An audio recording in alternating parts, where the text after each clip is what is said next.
Welcome, ladies and gentlemen. You are now tuned in to MMA Jam Live.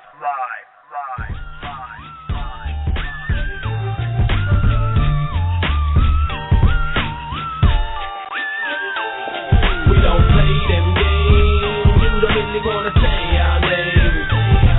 Cause I'm up in the morning at the break of dawn with the fire in my eyes and my nuts in my palm. We don't lay down and die for no one. This is what we do, spitting fire for so long. We've been killing shit, damn right, we chose us. We control the fear, don't die for no one.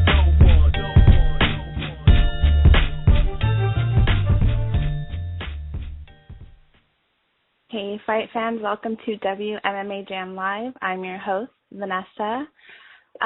Sabrina could not make it today. She went on a little camping trip and still isn't back yet, but no worries. Joining me today as our guest host is Noelle. Noelle, you there? Yeah, I'm here. You want to say hello to our listeners? Hi. Okay, you gotta work with me here. I'm already nervous, so you got to you got to talk with me here.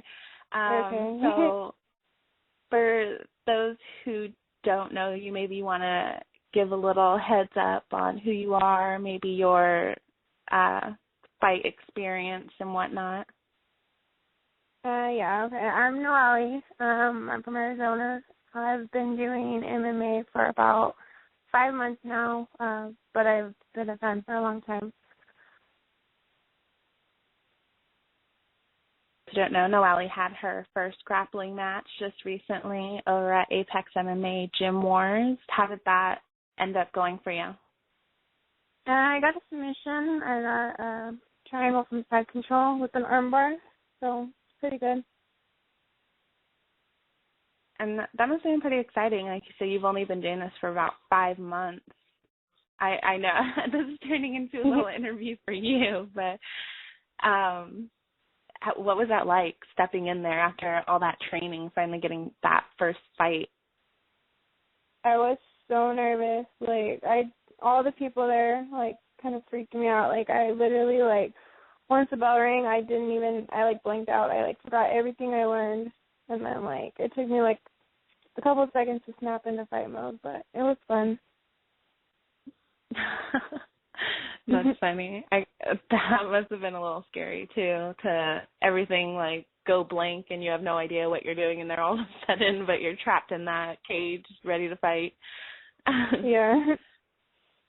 All right. Well, fight fans, today on the show we will be talking a little bit, of course, about UFC 175 and the TUF 19 finale this weekend that's coming up.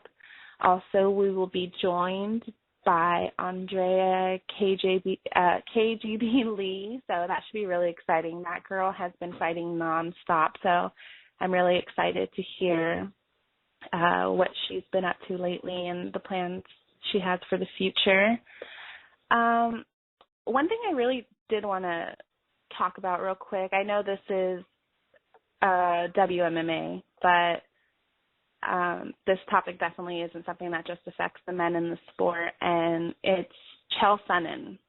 As we all know, he recently failed some drug tests and decided he was going to just retire. He did say that he is trying to have a baby right now, so some of the things that he's taking is for that, and, he made the choice to retire because he's going to keep trying to have a baby, and he's not going to put that on hold just for the sport. But unfortunately, recently, Fox Sports also decided that they were going to fire him. I'm a little, I don't know how I feel about it. I feel bad for him. I feel like many people have been busted using some kind of performance enhanced drug. So for him to get fired, it doesn't make any sense. I don't understand what the PEDs are going to do for him as far as his hosting or commentating. It's not like it's going to give him the upper hand or make him a better commentator. I feel really bad for him. Other people, they got busted, they failed, they got suspended, and they came back to fight. But for Chael Sonnen, everything's been taken away from him at this point. No, Allie, how do you feel about Chael Sonnen and, Fox Sports deciding to cut him? Well, I mean, it's a job, so a drug test is definitely a part of that. It wasn't the best choice, it's not for me to say, but if he's trying to have a baby, he should probably stop using those performance enhancers. Do you feel that, I know it's a job, yeah, and people take drug tests, and like I said, other people got busted and came back and got to fight. Like I said, it's not just the men that have to face this. Chris Cyborg, she too got busted and she was suspended, and now she's going to be headlining Invicta FC8 when it finally does come back. It just seemed a little harsh for them to cut him out as far as a commentator, because he was good at what he did, and it's bad enough that he was going to miss out on fighting, which is something he loves to do. So I don't know, it just seemed a bit harsh to me. Yeah, it sounds a little bit harsh. Okay, well, in other news, it seems lately the women have been calling each other out a lot. Couple of the ladies that have been calling each other out recently, Elizabeth Phillips called out Raquel Pennington. Phillips just came off a split decision loss to Valerie Letourneau at UFC 174. She said it's nothing personal against Pennington. She wants to test her skills against the best, and Pennington just so happens to be the woman blocking her path to a title shot. I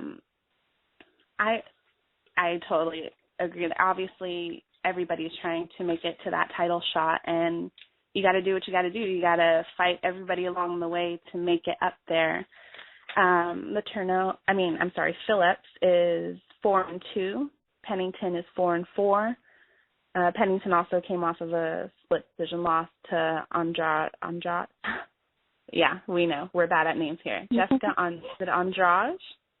Andrade, yeah. Okay, that sounds good. Phillips was on a 4-win streak before she lost to Letourneau. I honestly think that Phillips and Letourneau fight was absolutely amazing. I mean, those girls duked it out all the way through. It never went to the ground. All they did was throw blows back to back.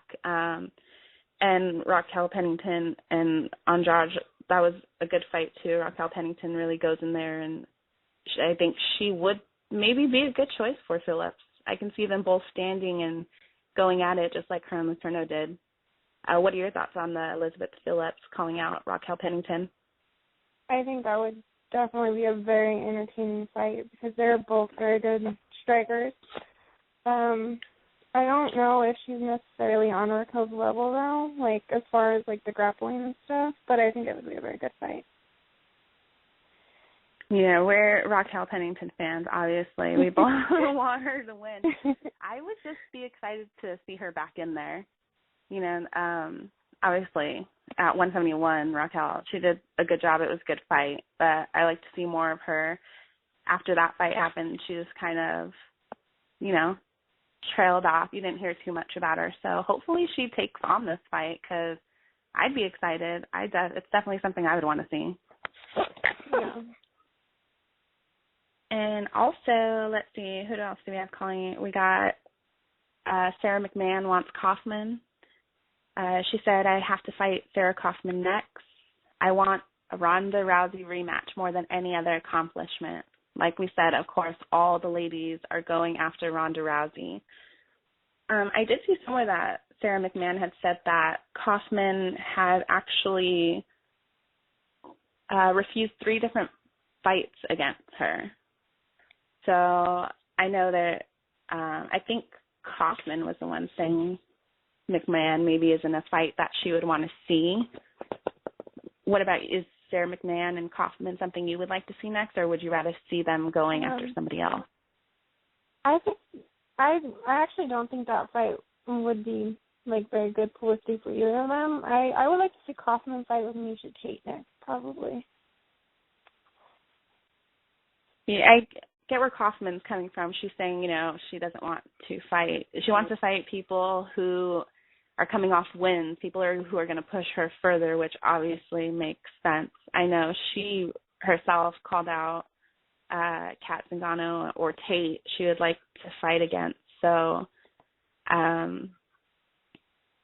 think those would both be good fights. And I think it would be a good fight for Kat Zingano, too. You know, she wants to get a title fight, and Dana White already said maybe she needs to come in and have one more fight before she does. Maybe that's the fight she should take. Yeah, I'm not sure if I would like to see the Kaufman Zingano. I'm not really a fan of Sarah Kaufman. I just don't really see her going, like, for the title. Ooh, and why do you think that is, though? Do you think that you're not a fan of her fight game, or maybe, I know a lot of people have issues with her personally, like how she likes to talk a lot of shit or whatever. Yeah, I think it's just more how she presents herself, and then her fights aren't even very entertaining. Like Miesha Tate said, I think she's just trying to make herself relevant by calling out all these girls. I'm sorry, you said who is trying to... Miesha Tate, she had said that Sarah Kaufman is just trying to make herself relevant again by calling out all these top-name WMMA stars. Oh, yeah, I'm sure. And I think we see that from Tate, too. Tate's always willing. She's like, oh, you know, no, don't fight them. You're not ready for them. Fight me, you know. So she's definitely guilty of putting herself out there in that sense, too.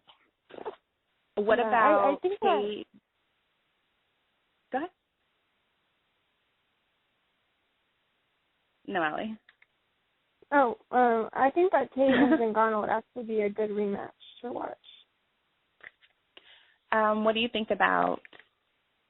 Oh yeah, actually, Tate. Well, did you hear how Tate kind of is having issues with Zingano because of some comments she made about her boyfriend? Yeah, I heard that. And I think the comments that Zingano is saying supposedly happened. I think it's ridiculous. Like, why would you come out with all that a year or two later? Yeah, I don't see why it would be something you would hold in, but at the same time, when it comes to Brian Caraway, it's not like it's out of his nature to maybe, you know, act that way towards other women. Yeah.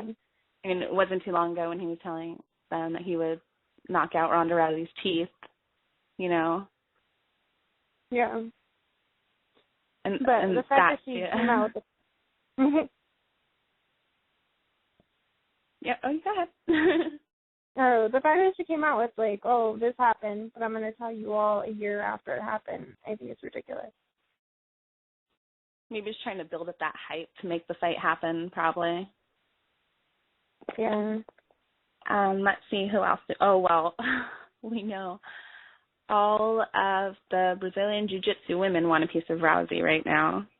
Rousey did make a comment, I can beat any woman on earth in BJJ.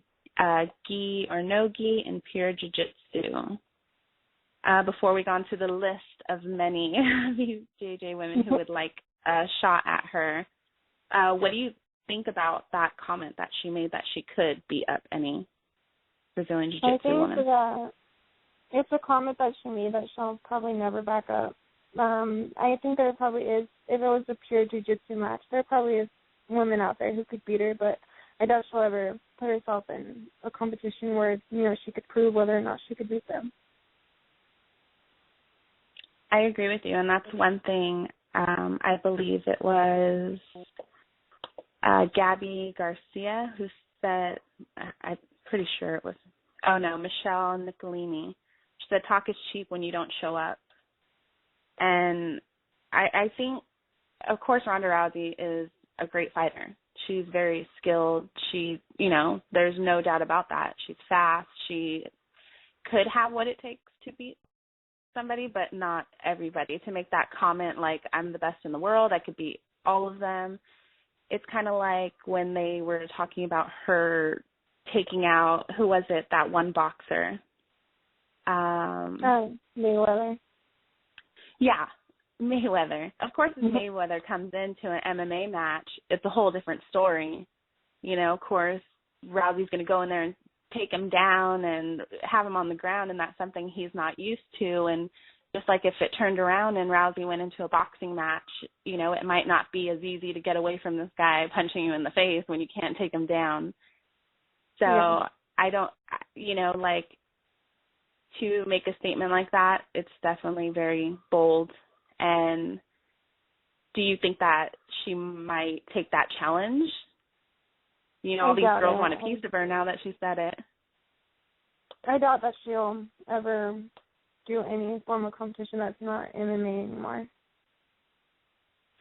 Okay, well, let's see. A few of the girls weighed in on that topic. Like I said, Michelle Nicolini, she's a 7-time world champ, and she's the one that said talk is cheap when you never show up. I think one of the big issues is that the girls felt it was really disrespectful to say.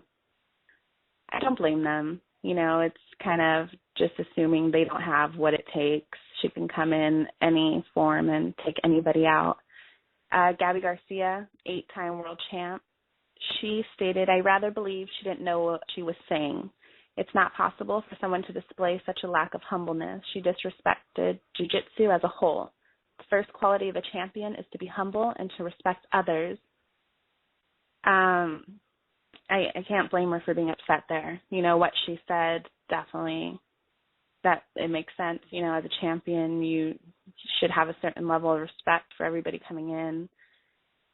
Gabby Garcia, have you seen that? Yeah.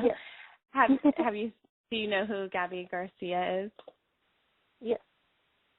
Okay. I know she was actually looking to make a debut in MMA. So that might be interesting. Of course, everybody wants Ronda Rousey, and then you got these girls outside of the game who are trying to get at her. But Gabby Garcia, that's a tough girl, and I don't know if that's the one I would want to be challenging at the moment, especially when she's looking to come into MMA. I think it would be a good fight to see somebody that came from because Ronda Rousey started from just a judo background, to see someone that comes from a jiu-jitsu background. I know you're a 4-horsewoman fan. Is that just a fan of the group itself, or are you a Ronda Rousey fan as well? I like Ronda Rousey because I do think she's a good athlete. She's not my favorite. I mostly like the 4-horsewoman for Marina.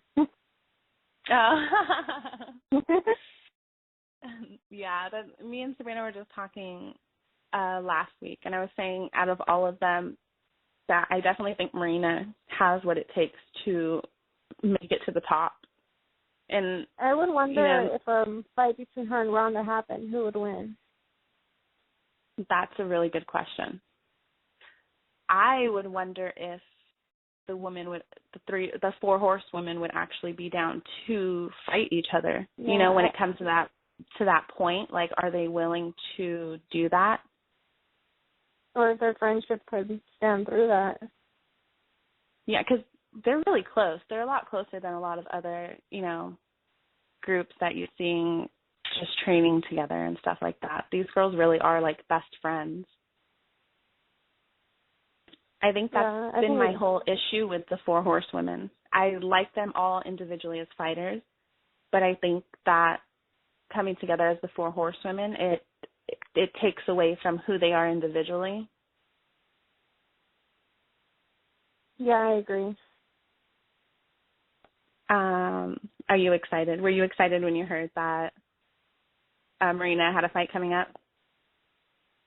Yeah, I'm excited. I can't wait till she fights for bigger organizations. Yeah, it's good though that she has a second fight coming up. Hopefully that'll put her out there more. And I'm actually surprised she's not. I know she's a higher weight class or whatever, but I'm surprised she's not as recognized as the other women. I mean, her and Ronda Rousey, they've been friends for a long time, doing this for a long time. Yeah. She's obviously very talented. Well, she just went pro in December, I think it was. Well, maybe it was in this year, but she just went pro. That's good for her. I really hope to see more of her around. All right, let's see. Allie, when are we going to see you going pro? Hopefully within the next couple of years. Yeah. Is that what are you going to kind of hold off, get some whole bunch of fights under your belt? I'm sorry? I want to get some amateur fights in, hopefully by the end of the year, and then we'll see where that goes. I know you train over at Apex MMA, which is a pretty good gym. Like, how has that been for you? What has that experience been like? I've actually been training with someone. One of my friends from judo opened their own gym, so I've been training with them and getting a lot of like the wrestling training in and working on my striking a lot. So it's actually been going pretty good. I really wish I could go watch you fight because that'd be really cool. Maybe one day. You're not that far. If you make your way to California, maybe we'll see you over at that Glendale fight. I know you were saying that's one place you would really like to be at fighting. Yeah. I'm sure it's just for Marina. You probably have no idea what really goes down. You don't care. You just know Marina fights there.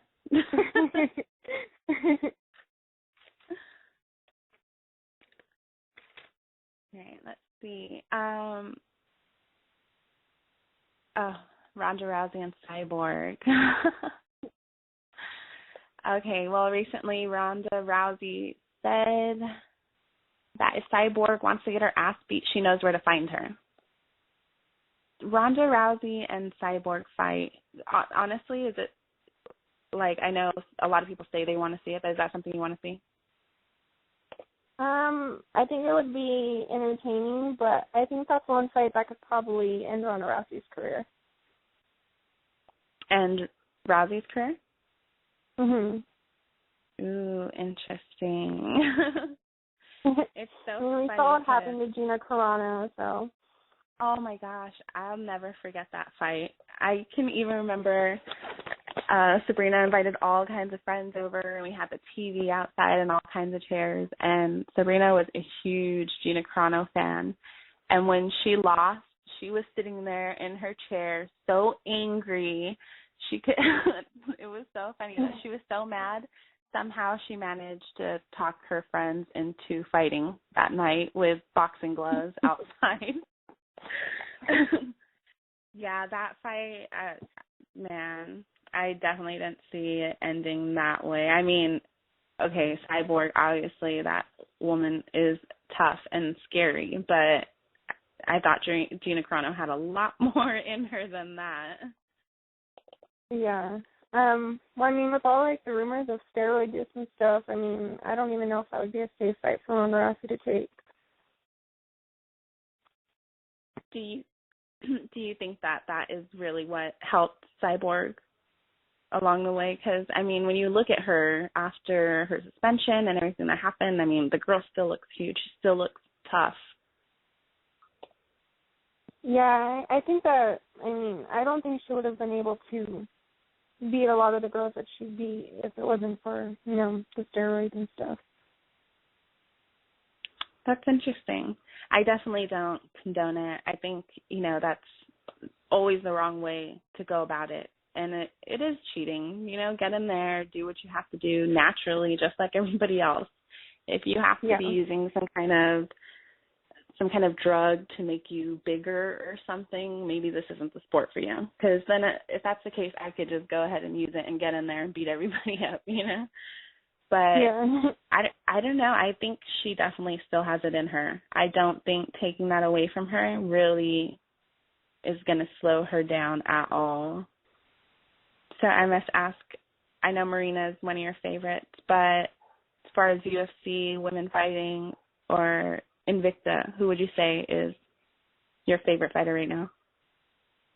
I mean, of course I like Rocky, and I really actually like Jessica Andrade too. I think all her fights are really entertaining. Yeah, probably them. What do you think about Betch Correia? You know how she wants to take out all the 4 horsewomen and whatnot. I mean, she did pretty good in that fight. What do you think she has what it takes to really take them all down, though? I think it was a very smart move for her to call them out because, I mean, if you want a title shot, that's the way to get it. It's by creating attention. But I think she might have what it takes to beat Shayna Baszler, but I doubt she could beat Ronda Rousey. The only thing that I don't like is, okay, yeah, she called her out. That's cool. I want to see her take them all on. But now it's not even really like, the trying to go through the best of the best to get to Ronda. It's just trying to take out all her teammates. It's more of like a bullying method instead of actually trying to fight the best of the best. I mean, because, you look at the list of women and who are on the top, and that's not even what you're caring to go for. Yeah, I agree. Well, I know one thing, okay, I'm Ronda Rousey, like I said, I'm definitely a big fan of hers. Her fight game, she's very talented, and one thing that I did get from Tough 18, was that she, too, is kind of a bully. You saw how it went down with her and Tate, and she just seemed so angry all the time. And she herself said that she felt Tough really brought out a different side of her and made her seem, like a miserable person. Do you think that Tough has, like it took her out of her element? Do you think that is why we saw Rousey? I think she was already like that. I think she was already like that because, I mean, even back in the Strike Force, like, that's how she earned the title shot was by talking, by talking on Twitter and being a bully herself. So I think she was already kind of like that, and it might not have been like, I mean, the Tough 18, like, it might have brought out a side of her people hadn't seen, but, I mean, it wasn't like something that, if you really paid attention, wasn't already there. Yeah, I guess I can see where she's coming from, saying that, being taken out of your element, thrown into this thing. Her and Tate already had their issues. I could see it kind of changing who you are. I guess it's so hard to believe that she can be like that, and then you hear about all these amazing auctions she does to raise money for different foundations and the free rice program. It's so complete opposites when you think of all the great things that she does, and then you try to compare that to the type of person she was on Tough. I mean, everyone has a good side and a bad side. I mean, maybe her showing her bad side is how she gains attention for herself in the sport. I mean, it's not necessarily a bad thing. Like she had said, they needed a villain, so she played that role because it brought a lot of attention to women's MMA. Yeah, I think that's the one thing I didn't like about Tough 18. That's all it focused on was, the whatever's going on between her and Tate the whole time. Yeah, it definitely did, show a side of her that even if that's her, I'm sure 24/7 it's not, and it just seemed all the time like she was angry or crying or something. So it sucks when you don't have control over what's going to be shown, and, they get to choose the type of person you're going to be in it all. I used to be a very big Ronda Rousey fan until I saw the show. And then, I kind of leaned towards Miesha Tate more just because Ronda Rousey didn't come off very well. Yeah, I'm with you on there. Like I said, I like her fight game, but that made me look at her in a different light. It made me kind of because I'm always one, I don't like when people come out and they're mean and they're talking shit and they're like, I'm better than you. I don't like those people. Automatically it's I want them to lose no matter what happens. Yeah. I'm always against them. So. And a lot of people have been seeing her like that because, after she won 168, everybody was booing her. Which is surprisingly shocking. It seems like out of all the fighters out there, Ronda Rousey definitely has the largest fan base, the most, they're really dedicated to her. When you're on Twitter, everything that has to do with MMA, most of those fans on there are Ronda Rousey fans. If you go and look at their pictures, you can guarantee almost everybody, when how I won the tickets to 175, and everybody who was congratulating me, every single one had the same picture of Ronda Rousey as their profile picture. And that's not the first time I've seen where, they all join forces and put 4 horsewomen on there. So it's crazy that, she is, has that meanness to her, and still her fans, they don't care. They are Ronda Rousey fans to the end. Yeah. With this fight coming up, with her having the fans that she does, what do you think it would do to them if she was to lose to Alexis Davis this weekend? I think that this fight's actually interesting because in all the other fights, I think there was a lot of people that wanted Ronda to lose. But in this fight, I think even people that aren't Ronda Rousey fans are going for Ronda Rousey. So if she was to lose, I think it would probably devastate and shock a lot of people.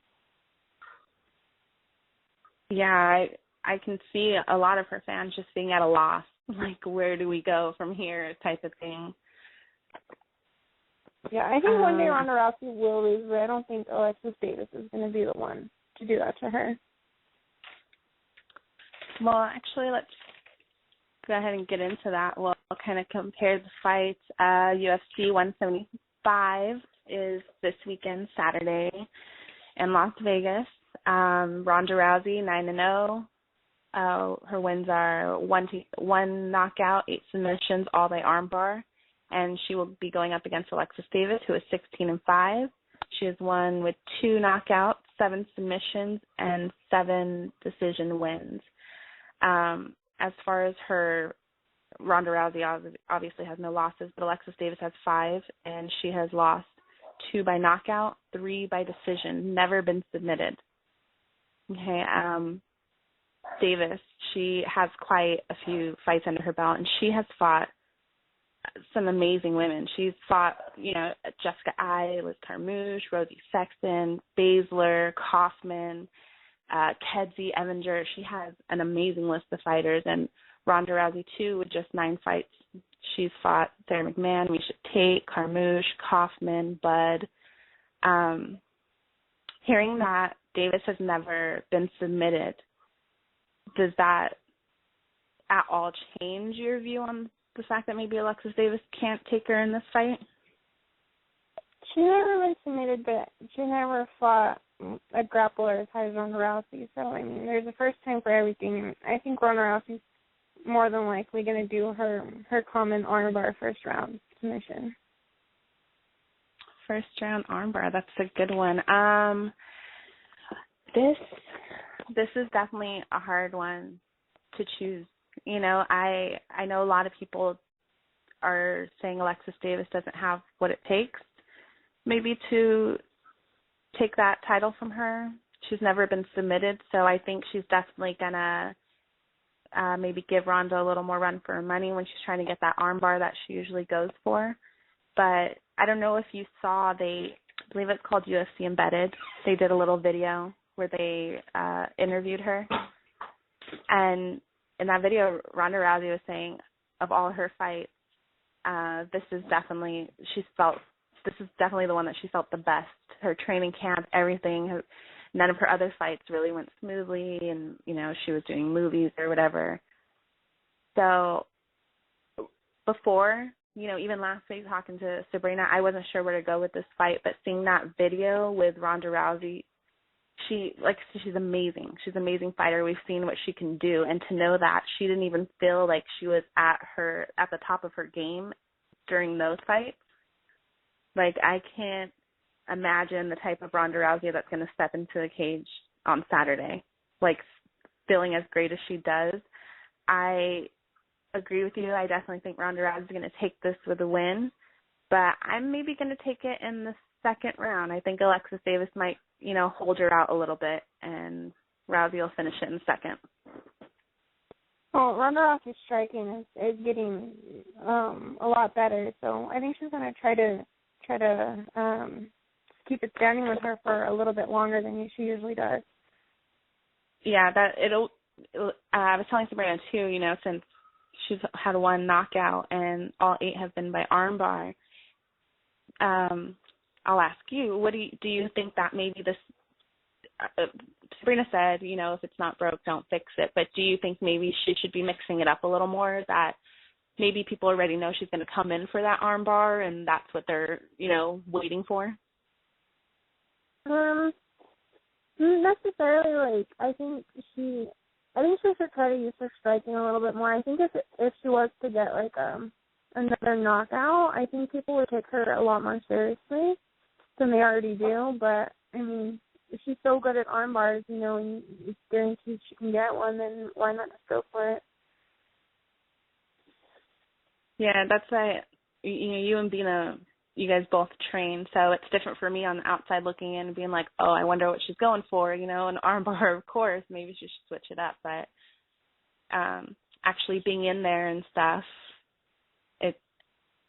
I don't know how it really works. But with you knowing, okay, so you were at Rousey's level, knowing she's coming in for the arm bar, I mean, even if she's that great, can you really, prevent that from coming? She's been practicing her arm bars. I mean, she's been doing judo for over 15 years. She's worked on them so much. I think they're pretty much, almost undefendable. And maybe, too, it's people, they're too focused on it. And the thing is, Ronda Rousey, she's fast. She is really fast. That, when they show videos of her just shadowboxing and stuff,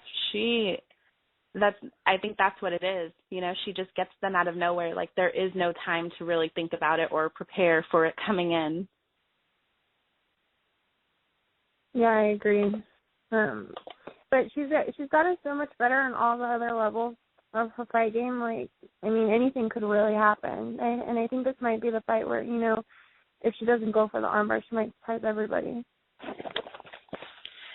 Obviously, it's, armbar nation. Everyone wants to see her take the armbar, but it would be nice to see how much she has improved in those other areas. It'd be nice to see her, throwing some more blows and some kicks and whatnot.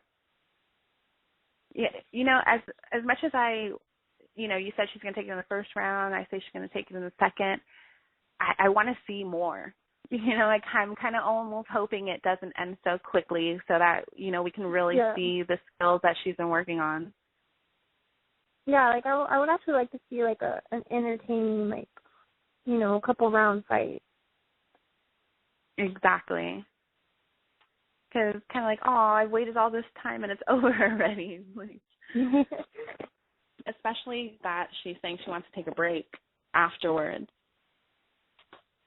And I don't know if you saw, I know she wants to take a break. When we were talking last week, I was saying I just hope it's not the Gina Carano type of break, especially with her getting into the whole movie deals and whatnot. It would be sad to see it go that way. But I know recently she said that she's already hoping to be fighting for New Year's. So that's definitely exciting to hear that she won't be gone very long. I don't think she would take a break long enough to where they have to take her belt away from her. I definitely think she'll be back soon. Yeah, I don't know that Ronda Rousey can stay away from the gym that long. I guess she was saying, even after fights, she's already back in there, and they're like, what are you doing? Get out of here already.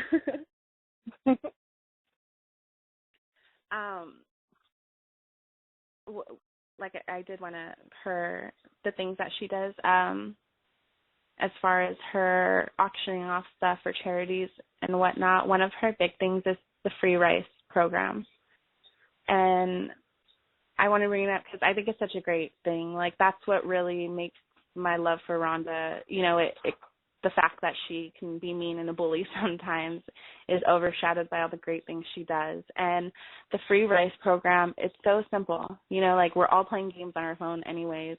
All you do is you go on there and answer some questions, trivia questions, or it could be math, English. There's a lot of different options. And for every question you get right, they donate 10 grains of rice. And I believe when I last looked at it, her thing, I don't know if it was just for for UFC 175, but her fans have already raised, 28,792,500 grains of rice. It's so amazing. All that rice is donated through the World Food Program to help end hunger. So if you get a chance, if you're to our listeners out there, go check out RondaRousey.net and go to her charity link, and you can access free rice, and you'll be able to see any other charity things she may do. Sometimes she does auctions for hand wraps or T-shirts and posters, and it's never just, that money's never going to her. It's always going to some kind of charity. So that's one thing I'm really big on, and if you get a chance, go out there and check it out. Have you done it yet? I haven't, but I'm going to have to go check that out after we get done, because I didn't even know about that. Yeah, see, and I should have told you, because she does it for her fight, which I'm pretty sure the contest is whoever got the most grains of rice would have won. I think they would have won tickets or some awesome signed something from her. I think that's great that she does that there. I mean, it definitely, like, despite all the disrespectfulness, it makes me like her more. Yeah, it's just good to see that, she has the power to, I mean, look at how many grains of rice her fans have already donated. So she has the power to bring people on and make it happen, and it's good that she's actually doing it, because you don't see that from a lot of people.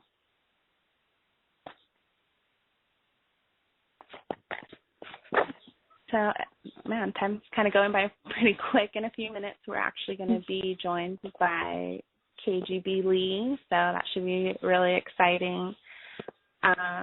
Do you know who KGB Lee is? I don't.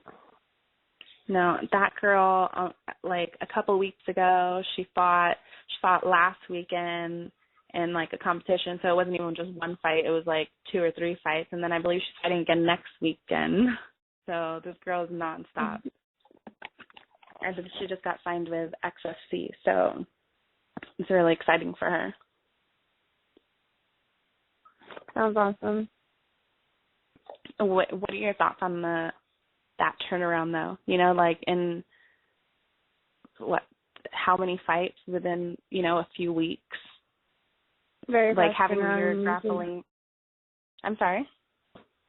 Usually people take like months off after they fight. Yeah, that's why I was kind of surprised that she's taking on so many fights back to back. I mean, you've been in there training, and you had your first grappling bout. Like, does that even seem like something that could be done? Like, it almost seems like impossible. I mean, grappling is a little different. Maybe for grappling, you could do something like that back to back, but for MMA, it's a little crazy. Yeah, I haven't. I see the pictures people post just of trying to train for one fight. So train for multiple fights back to back. I don't know about that. Everybody seems so miserable trying to cut weight, sitting in the steam rooms, all unhappy. Did you I guess fight? if you're training so good and you already have the weight cut, might as well just go for it. Yeah, that's true. Your body's already prepared for it. Yeah. In your fight, did you have to cut any weight or anything for that? Not for that fight, no, but probably for my next fight I'll have to cut probably about 20 pounds. So I'm not looking forward to that. And when is that possibly going to happen? Or when are you looking? Whenever my coach is saying I'm ready. So I mean, if I could, I would fight as soon as possible. But probably in 6 months, I'll probably take my first amateur fight. Kind of giving you some time to get to that weight level you want to be. Yeah. But 20 pounds, I've seen pictures of you, and you're pretty small already. What is there to lose, especially 20 pounds? It seems like a big drop. Yeah, well, I mean, like, common weight is, like, for fighters is 135, 125, so probably Wow. have to get down around there, so. So you're saying when we go to Vegas, no, like, all-out munchies or drinking crazy? Well, I mean, I'd be on vacation, so. Oh, okay. All right. I was going to say, I don't know if you can go with that. I'm just kidding. All right. So I'm actually, when I can find this, going to go ahead and phone in. But stay with me because I can't do both at the same time.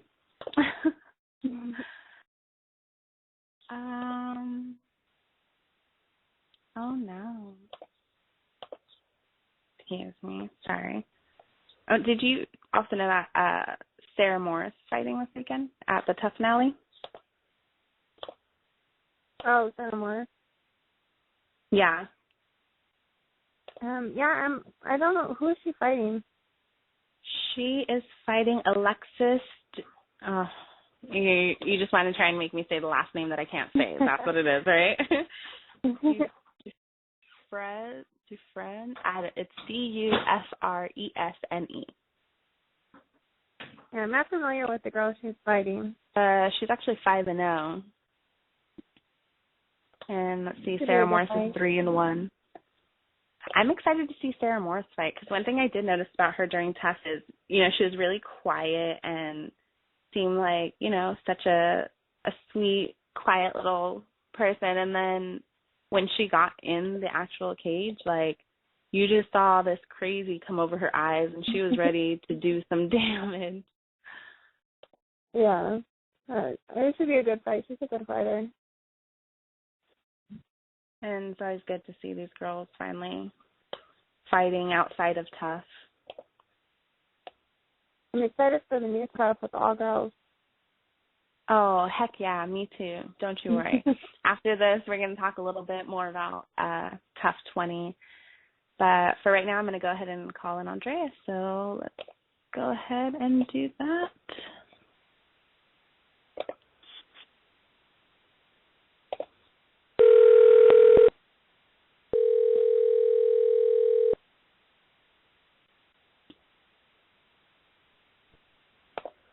Hello? Hello, Andrea? Yes, this is Andrea. Oh, I'm sorry. Thank you for that because I don't know if you listen to the show, but I'm horrible with names. So you're the only one who's corrected me so I don't sound like an ass the whole way through. No, you said Andrea, right? That was right. Okay. I'm Vanessa, WMMA Jam. Thank you so much for being on here with us today. I'm glad that y'all could have me today. Oh, no, I am actually really excited to talk to you. I had did an interview with Doc Howie a couple of weeks ago, and I was telling him, you know, I'm over there researching him, and I was just looking at, you know, some of the fighters he sponsors, and I ended up with a whole page just on you for no reason at all. I was just so impressed with everything that I kept seeing popping up and all the stuff you've been through. Like, I was just like, okay, I already prepared for an interview with this girl. I want to try and get her on the show. Well, I'm sorry, go ahead. No, I was just going to say, well, I'm glad that you were able to. I'm glad you reached out to me. Oh, no, thank you. I had seen that you started combat sports when you were 19 with absolutely no previous training, nothing at all. What was it about the sport that pulled you into it so deeply? I just grew up being a tomboy, and I've always been interested in martial arts of some form. I just never had the opportunity to do it growing up in my small town in Atlanta, Texas. And after I moved away, when I graduated and came to Shreveport, I saw advertisement for boxing and kickboxing and stuff, and knew I'd been wanting to do something like that. And after I got to working and was financially able to, I decided I was going to give it a shot and just try it out. And I wanted to go somewhere that, you know, somebody would take me serious as a female, because, you know, not many people take females seriously, because females don't normally take the sport serious. and I was looking forward to competing. And someone told me about Donnie, who ends up later being my husband. They said he was a great coach, and I called him up, and he gave me a day to come in, and I went in, and I fell in love with it. I started out boxing, and it's just kind of taken off ever since then.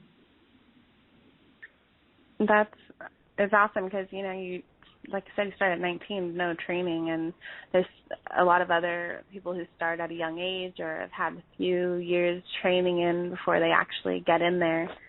You mentioned your husband is your coach. How has that been I know you started off just meeting him as your coach, but as you guys, went further into it, how has it been having your husband there as your coach? It's great, actually. I'm glad that he's there to support me and to push me to do better. He stays on the ass every day, just to make me better, and he wants me to succeed so badly, and I appreciate that so much. We have our good days and we have our bad days. It's not easy being married and training and coaching. So I'm stubborn and I'm not an easy one to coach, that's for sure. But we manage, and we make a great team. Well, at least he knew what he was getting into before he said yes. So he knew you were hard to coach. Oh, well, he's got a hard head on him too. He's pretty stubborn. I'm not the only one. I'm sure it really helps, though, having somebody by your side who knows what you're going through. They know when it comes to weight cuts, what you got to do, and how hard you're in their training. So yeah. I'm sure that it definitely helps out. It definitely does. I mean, he's been there and done that. He's done it his whole life since he was 8 years old. So he knows a lot about the sport. That's amazing. Well, when I first started researching you, for my interview with Doc, I had seen that you had a combined record of 25-5. I don't know if that's about right, which includes MMA, Muay Thai, and boxing. And just within the last couple of weeks, you managed to add on a few wins. I saw a couple pictures of you cutting weight. With back-to-back fights, there's very little recovery time. How has preparing for these different fights been treating you physically or health-wise? It's not been easy, having to cut so close. I gotta make weight, and then I get a few days to eat, and then after a fight, I'm back to cutting weight again. It's really tough, and it's hard mentally and obviously physically too. But I've been managing it, and it hasn't slowed me down any. I've still been able to come out with a win, so I don't think that it bothers me too bad. Other than the fact that it sucks not to be able to eat and drink for a couple of days, but it's worth it in the end. And that's what I keep telling myself, it's worth it, so. Yeah, well, has it been hard trying to prepare for each individual fighter? Usually you're in the gym and you're training for one fighter and you have that time to train for the next, but it's, back to back. Has it been hard trying to train for each fighter? Well, I try to stay focused on, the first one that I have coming up. I try to keep a good mind, and I try to stay focused on who I'm fighting, who I'm fighting first. But, it is difficult because, everybody's different. We kind of prepare for all of them. My training camp never seems to end. So, I never really get to take a break. So I'm constantly training for the next fighter, for the next fight. And, we work everything so that I'm prepared for anything. We do a little bit of everything at our gym, and that really helps out a lot. So I'm constantly going to be prepared for, any kind of style fighter. I know, like we said a couple of weeks ago, you said that was your last AMI fight, and past weekend you participated in the Muay Thai competition, which consisted of more than just one fight. Next week you'll be defending your IKF Muay Thai flyweight title. What is the strategy in taking on so many fights in such a short amount of time? What is can you repeat that? Oh, yeah. Is there some kind of strategy strategy that you have in taking on so many fights? Are you just trying to really work up your experience before your pro debut, or what is the reason basically? I'm just trying to get as much experience as I can as an amateur before I turn pro. I want to I want to feel like I have done all that I could as an amateur to get prepared for the pros. A lot of amateurs, they go out and they have a couple of fights and they decide they're best in the world and they think they're ready to turn pro, and then when they turn pro, they fail because they didn't have enough experience, to compete in that level. And I just, okay, you can jump on, sorry, I'm talking about it. You can jump on the trampoline. I just want to be the best. I want to be the best female in my weight division, and I feel like the only way to do that is to compete as much as I can as an amateur, because these aren't going to count against me in any way as a pro, and they're only going to help me to get better, win or lose. I learn a lot from my losses. I've lost a few fights, and in those losses, I feel like I've learned the most than any of the fights that I did whenever I won. And that's the only reason I'm doing this, because I want to be prepared for the pros. And so we're cramming in as much as we can so that I could have as much experience. Enough experience. And that's that. Yeah, that's amazing. I totally understand, because, I've noticed some people take on one AMI fight and then they're ready to go pro. And yes. It's like, I get where you're going, where you get that experience and whatnot. You took on Valerie, I believe it's a Spas at Legacy 32. Spas at Legacy 32, going 5 rounds. You took the win via unanimous decision. How did it feel to be crowned Legacy's first ever women flyweight champ? It felt amazing. I really can't explain it. I don't know, there was so much going through my head in that moment, but it felt great. Legacy is a great promotion, and I'm extremely excited and happy that I got the opportunity to fight for them before I turned pro. I'm glad that I was able to fight for their title belt, and I got the XFC to look forward to now, and so I'm really looking forward to that. XFC is great promotion, so I'm really excited about that too. Like I mentioned before, you've taken on many fights back to back. Did you ever think when you decided to participate at the TBA Women's Lightweight World Muay Thai competition you just did, just 1 week after your Legacy fight where you won the Flyweight Championship title, that you would walk away with another championship title? I didn't know that I would, but I go in every fight feeling like I'm not going to lose. I am going to win, and that's the way that I go in with everything. So I felt very confident that I would walk away with the belt. I could see me. I could see them. I could see the end already. I felt like I could already see me holding the belt. So I felt pretty confident. Well, I know you're set to compete again next week at IKF. I know at that competition, when you won the semifinals, you weren't feeling too great about that fight. How are you feeling going into this fight? Do you feel, a little more prepared mentally and physically to defend your title? Oh, most definitely. That fight,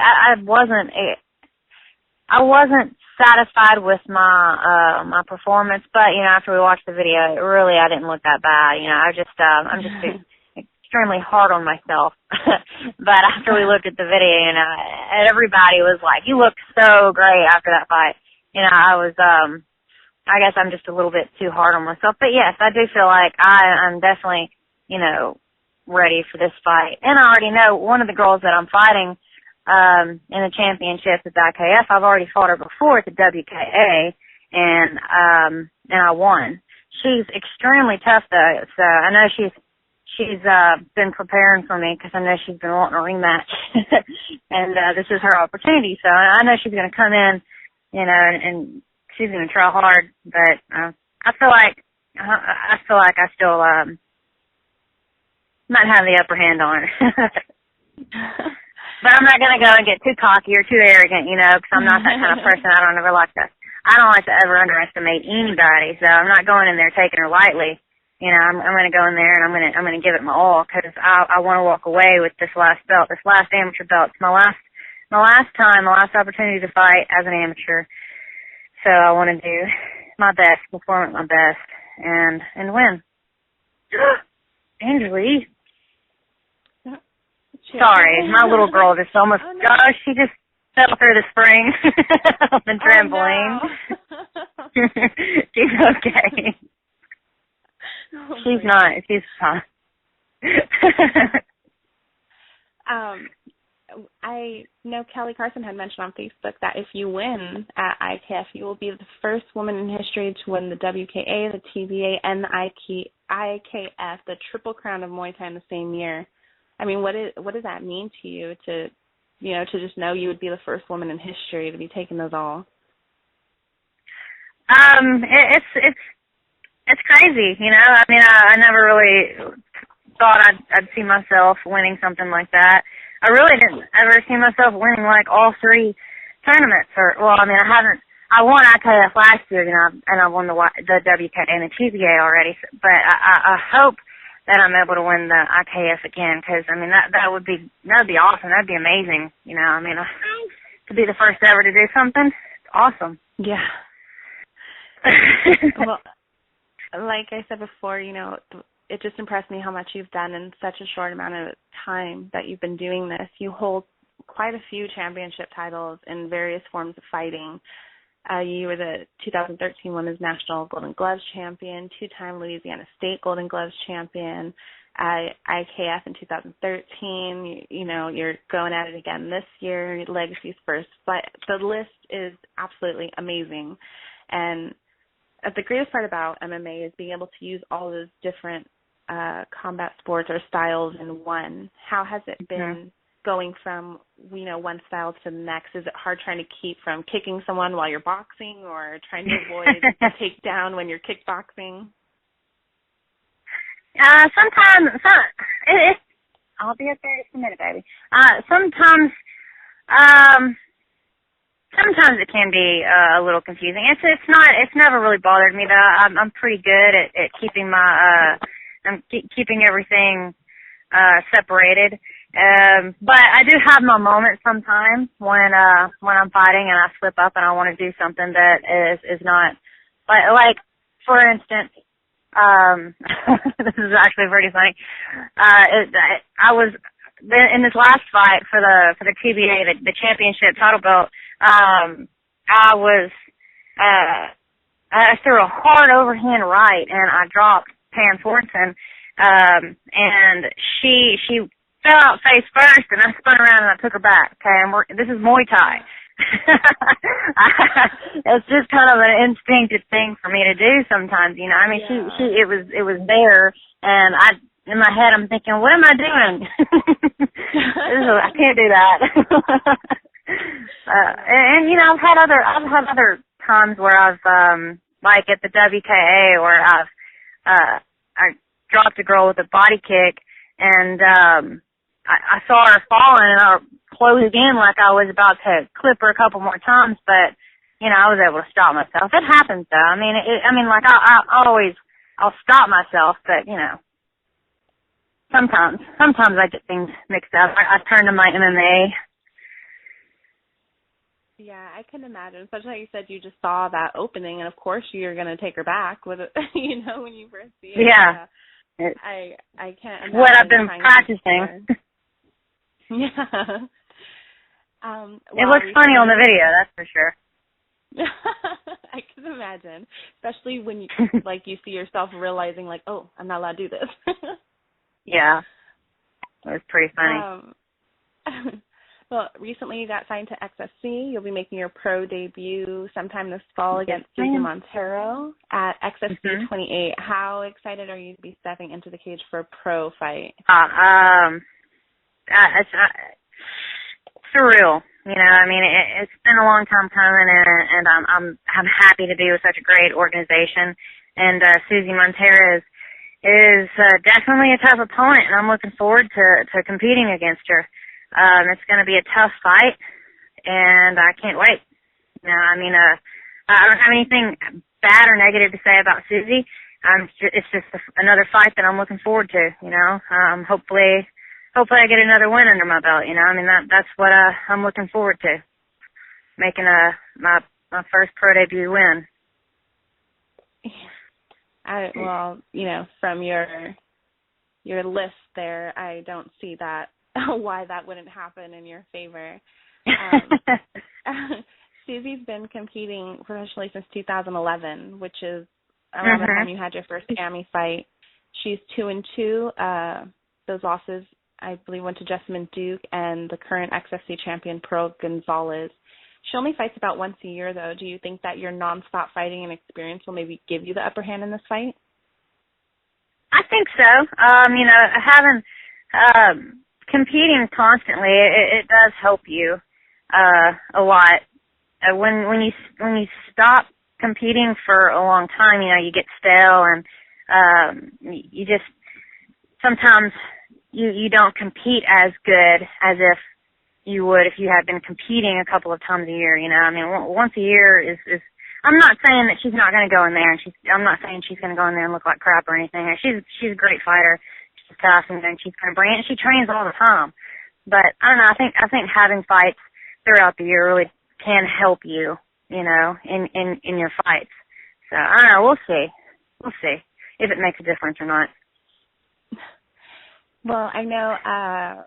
Let's see. We got a question for you in the chat room from Roger. He wants to know if you wanted a rematch with Caitlin. I'm not sure how to say. Yeah, after you go pro. You know, if the opportunity definitely ever presents itself, I would love to. You know, I'm not dwelling on that loss. It's one that I learned from. You know, I mean, I know in my heart, and everybody that has seen the fight knows that I was winning the fight, and I slipped up there in the end, and I got myself caught. You know, it was my fault. She's a great fighter, and like I said, if the opportunity presents itself, I will take that fight in a heartbeat. But I keep hearing that she's going down to 115. She's not wanting to fight at 125 anymore, so I don't know if that's going to happen. But, you know, who knows? We'll see. Well, I know you were going back and forth with Corey, I believe, on Twitter, and he wanted to chime in here and ask you a question. So this is actually the first time we're doing this, which I think is a great idea, to have a fan on here and actually ask the question himself. So let's see. Corey, are you there? Yeah, can you hear me? Yes, I can. Hey, C902, how you doing? Pretty good. How you doing, BB? I'm doing pretty good. Well, I know you wanted to take this time to ask Andrea a question, so the floor is yours.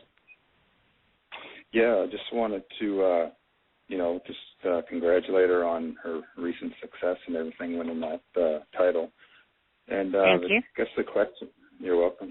I guess the question that I had was, you said you train a little bit of everything at your gym, but I was just wondering, do you have like the advantage that you can get all your training in one location, or you still have to travel around to other gyms to kind of fine-tune things?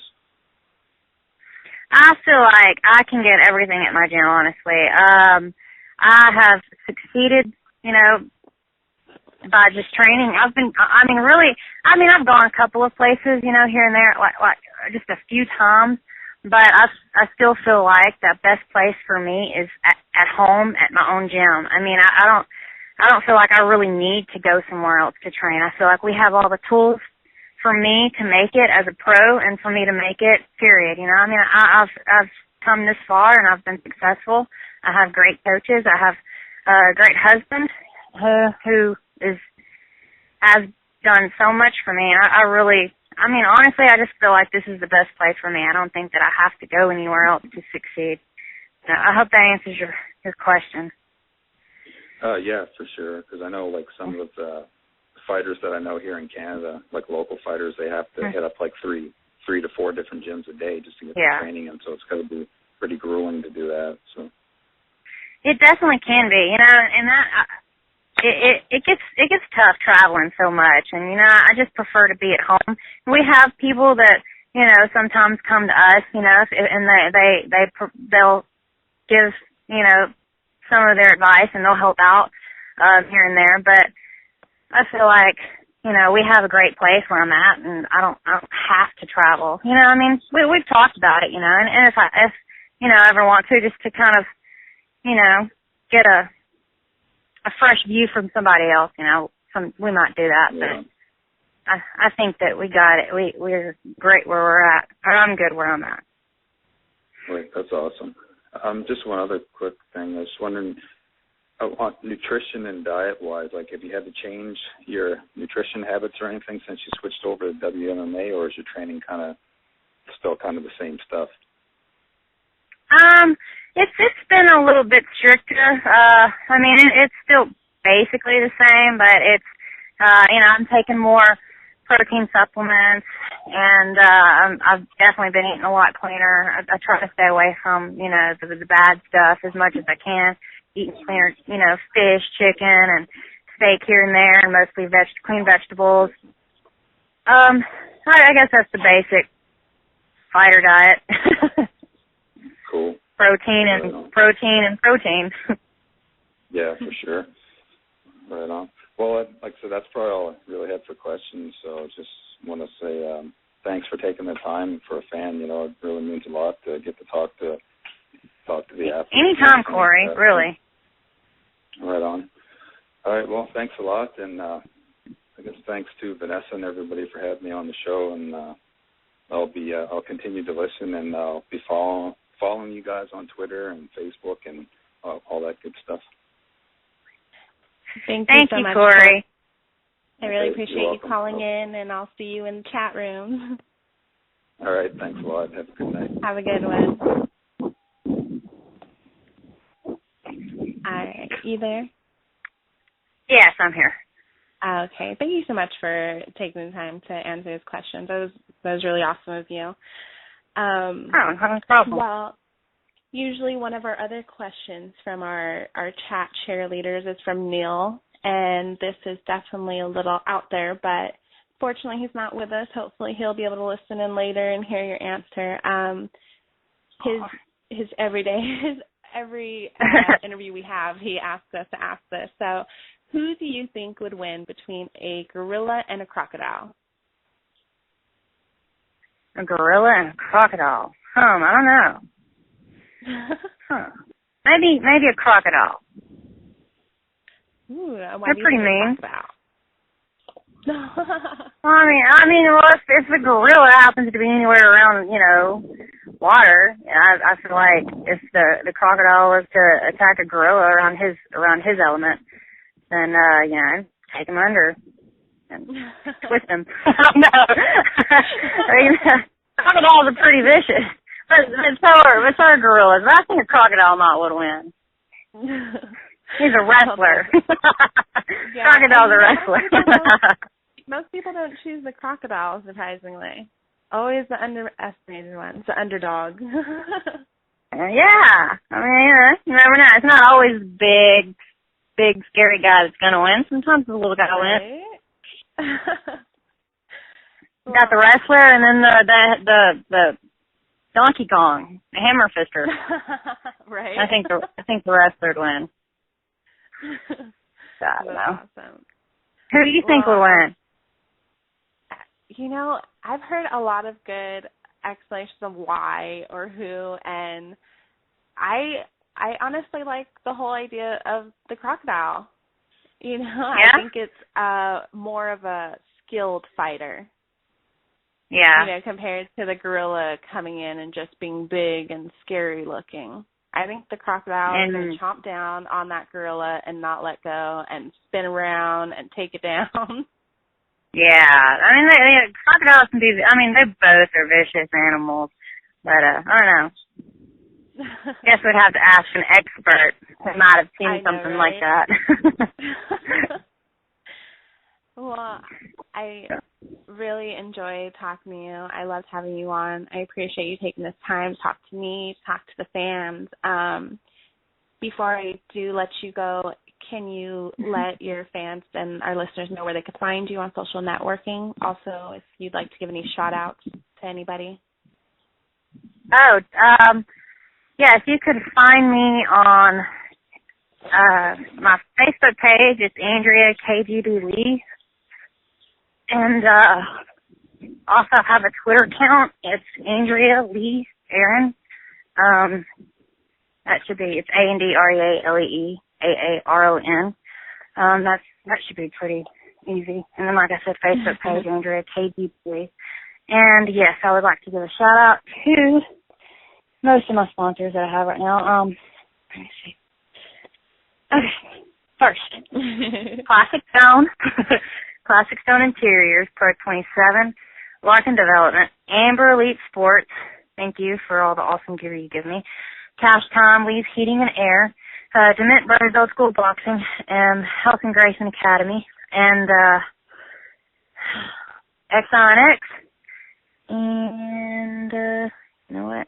Did I say? Yeah, I guess that's about it. I'm sure that I have a whole lot more that I might be forgetting, but everybody else who also has offered to give me money or had given me money for my IKF trip coming up in 2 weeks, I really appreciate everything. Every little bit amount has helped, and y'all are awesome. Really from the bottom of my heart, I really appreciate that. That's awesome. I've had a lot of fans and friends and extra and new sponsors who have recently came out of the woodworks to help me and support me to make my dream come true. And I really appreciate that. Thank you all my friends, fans, and family. I love you all. Thank you to Karate Mafia and Elite Combat for helping me. To all of my sparring partners at Karate Mafia and Elite, and all of my coaches. I really appreciate you all. Thank you so much. I guess that's it.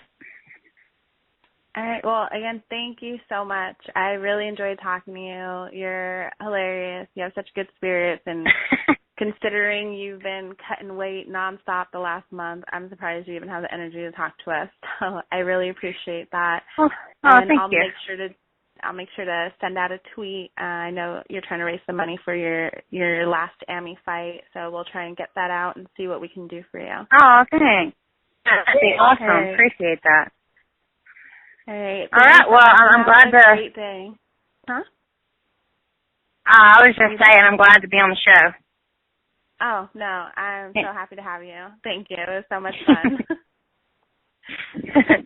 Well, hopefully we'll do it again soon. Oh, definitely. We definitely will. Okay. Andrea, you have a good day. You too. Talk to y'all soon. Bye. All right. Bye-bye. All right, you guys. And that was Andrea Lee, KGB Lee. You could find her, just type in her name on Facebook, or Andrea Lee Aaron on Twitter. I know she was saying, her last AMI fight is coming up, and she is, looking for all the help she can get. That last amateur fight will be in Orlando on July 11th, and trying to raise some sponsor money to cover the cost of the trip. So, like she said, any penny helps, So whatever you can do, go ahead, hit her up on Facebook or Twitter. And Noelle, are you there? Yes, I'm here. Hey, how you doing? Well, I know you didn't really know KGB Lee. What do you think hearing all that stuff she's done already? It sounds amazing. I'm gonna look her up. Right. And I love her attitude. She seems so lighthearted and a sweetheart. So yeah.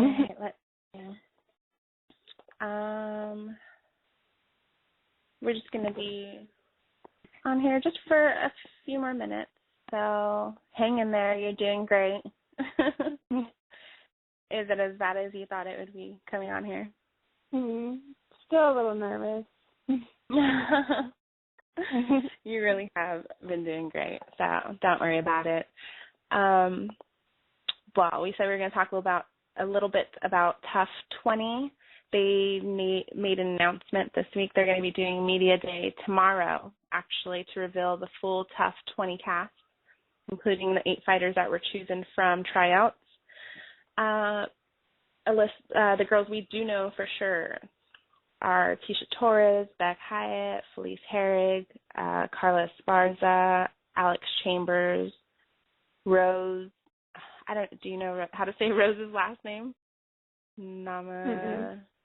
Okay. Emily Peters, Kagan, and Joanne Calderwood.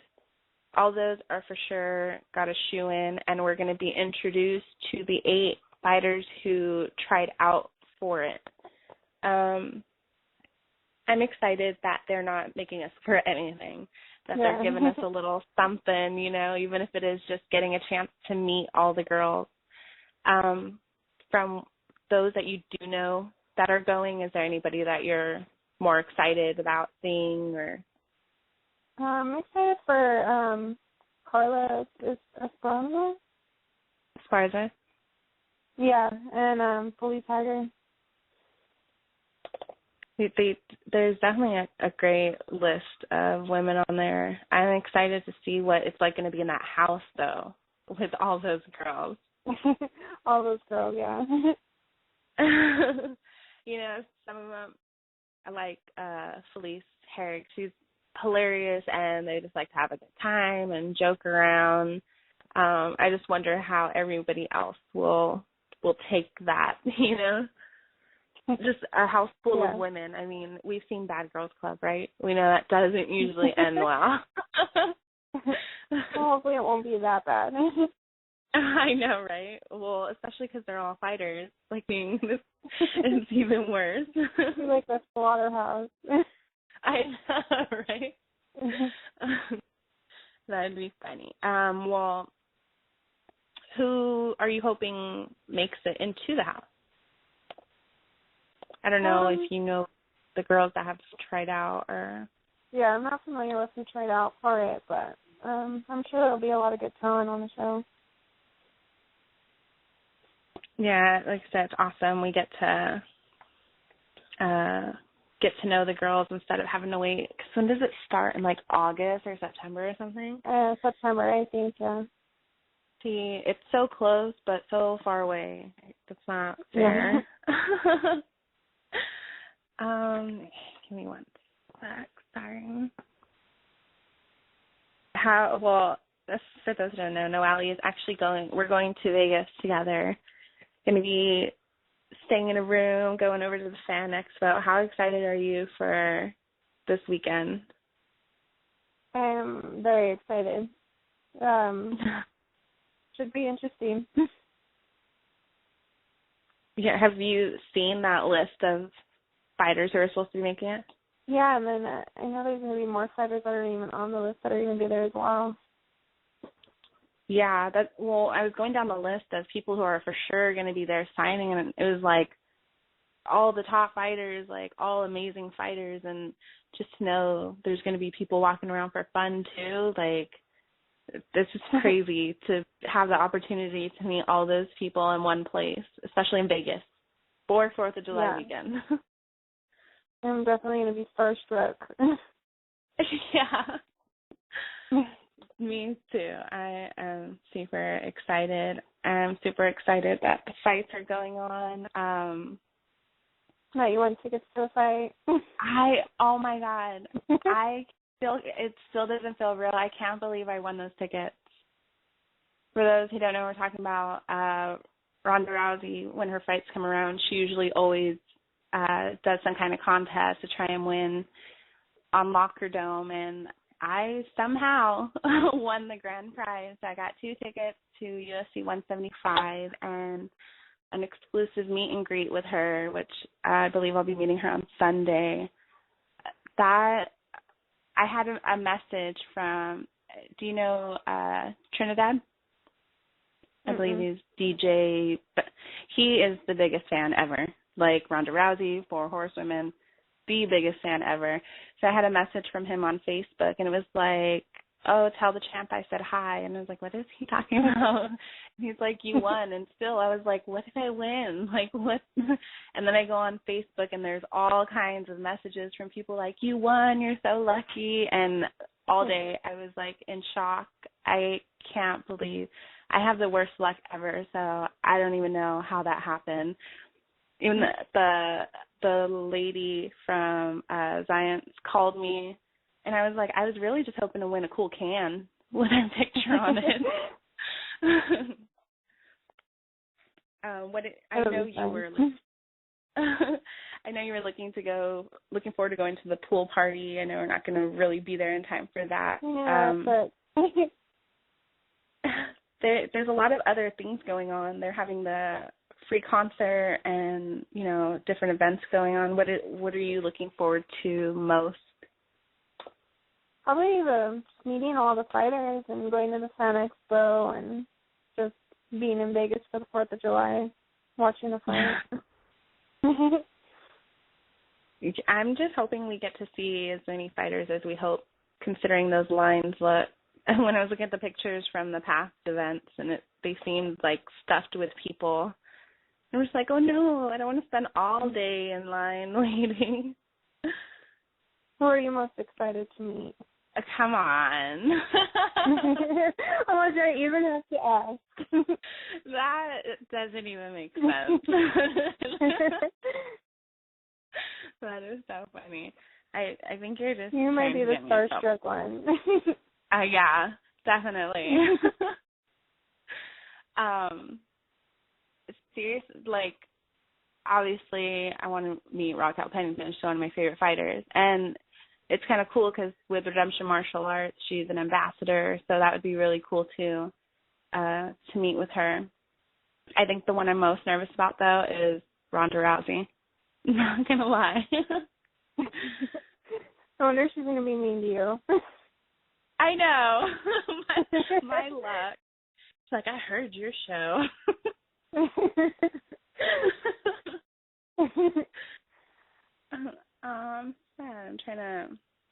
I had a list up of the different things that were going down in Vegas, but can't really find it, just to give people a little heads up. But of course, for those of you attending the Fan Expo, that's Saturday and Sunday, and they're throwing a free concert down over on Fremont Street on Friday, and oh gosh, I wish I could find it. It went away on me.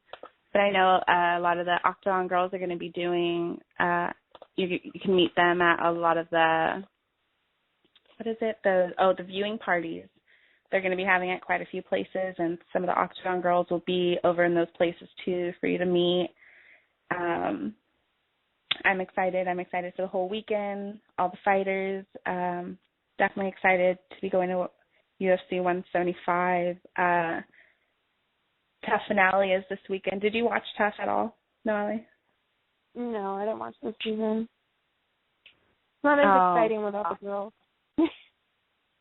It wasn't exciting at all, unfortunately. It was such a horrible, I mean, and it sucks because great fighters there, like, in the house, but the show itself was definitely a dud. Let's see. Well, we're probably going to be cutting it a little bit early today, guys. Sorry. Oh, no, I think I accidentally cut out chat.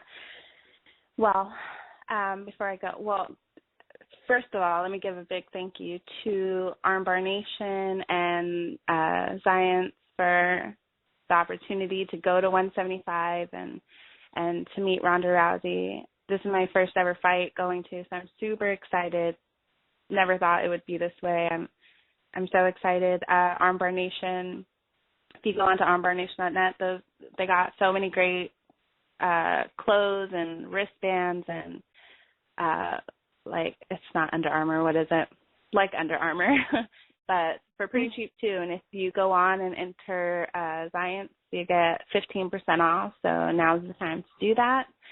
I want to say thank you to you, Noelle, for coming on here and hosting with me such short notice. And I can't imagine what it was for you. You didn't have any time to really prepare for this moment. So I hope it wasn't too bad. Thank you for having me. I really do appreciate it. Thank you to Corey for calling in and talking to KGB, to our chat cheerleaders, always making the chat room fun and exciting to be at. For recent interviews and MMA news, check out MMAJam.ca. And for those of you going out to the Fan Expo or to Vegas this weekend, I look forward to meeting all of you. Don't be shy. Come up, say hello to me and Noelle. And I hope everybody has an amazing and safe 4th of July weekend. And don't forget to tune in next week on Wednesday. Hopefully Sabrina will be back. If not, I'm going to have to drag Noelle on here again. And to you too, Noelle. I look forward to meeting you this Friday. Hope we have a blast. Everybody, be yeah, I'm sure we will. Again, everybody, have a safe, fun 4th of July weekend, and I look forward to seeing you all back in here on Wednesday. Have a good one, guys.